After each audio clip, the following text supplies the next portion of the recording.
Contrainte de déménager, l'émission d'enchères de France 2 s'est installée dans un nouvel écrin télé.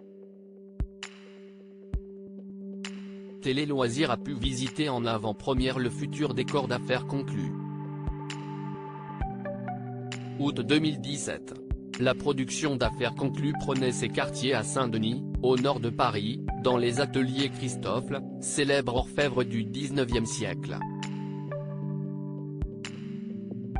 Un petit bijou de l'architecture industrielle où, 5 années, durant, a pu s'épanouir l'émission phare des après-midi de France 2. Du provisoire, pourtant. Il fallait partir. Le lieu était dès le départ promis à la vente et à la reconfiguration. Cela a duré 5 ans et demi, une durée déjà formidable, renseigne Renaud Rahar, directeur des programmes chez Warner Bros. Fin 2022, il a dû faire ses bagages avec la centaine de personnes qui y tournaient 2 fois par semaine Affaires conclues. Un nouveau lieu d'une superficie quasi similaire a été déniché pour poursuivre les tournages. Après avoir recherché en vain un bâtiment présentant un même caractère historique, la production s'est finalement repliée sur un hangar vide, plus impersonnel, mais où tout était à créer, non loin des ateliers Christophe. Il a fallu se projeter, mais le défi de reconstituer notre maison s'est révélé plutôt excitant, continue Renaud Rahar. Sophie Davant ne regrette pas l'ancien plateau d'Affaires conclues, c'était un peu hard parfois si esti dans ce studio entièrement dédié à l'émission, et pleine propriété, cette fois, de Warner, que nous retrouvons Sophie Davant entre 2 émissions. Un brin nostalgique, forcément, comme beaucoup, de l'âme des anciens locaux.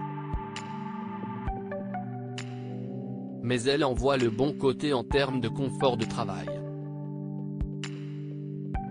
Les ateliers Christophe, c'était un peu hard parfois. Ici, il n'y a pas de problème de chauffage ou de climatisation. Et pas d'eau quand il pleut, confie l'animatrice, en pleine séance de maquillage dans sa grande loge qu'elle qualifie elle-même de royale. Stéphane Van Denhoven, on se sent choyé et chouchouté. L'acheteur belge Stéphane Van Denhoven abonde avec sa bonhomie habituelle, tout est plus adapté ici. On se sent choyé et chouchouté. Point lorsque nous pénétrons sur le nouveau plateau, surprise, si l'enveloppe a changé, la magie reste. Les décorateurs se sont échinés à recréer l'atmosphère de l'ancien décor presque à l'identique. Dans l'immense salle où les particuliers vendeurs font expertiser leurs objets par les commissaires-priseurs, de fausses fenêtres donnent sur un trompe-l'œil reproduisant le mur en briquettes rouges et les verrières emblématiques des ateliers Christophe. Le programme dicte l'organisation du lieu. Sophie Davant apprécie également la nouvelle configuration des espaces, qui place davantage les vendeurs au centre du tournage, on est plus proche des vendeurs, qui se trouvent à l'entrée du bâtiment. On peut les cueillir plus facilement avant qu'ils passent en plateau. De son côté, Paul Azopardi, antiquaire venu de Marseille, et que nous croisons aussi, découvre, agréablement surpris, la nouvelle salle des ventes.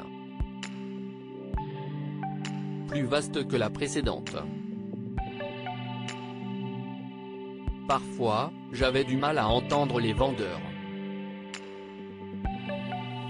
Ici, l'acoustique est bien meilleure.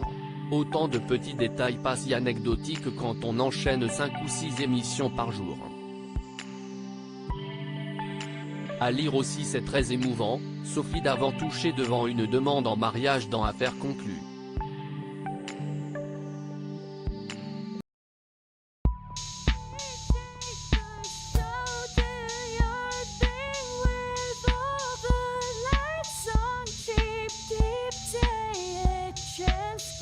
Keep taking a chance.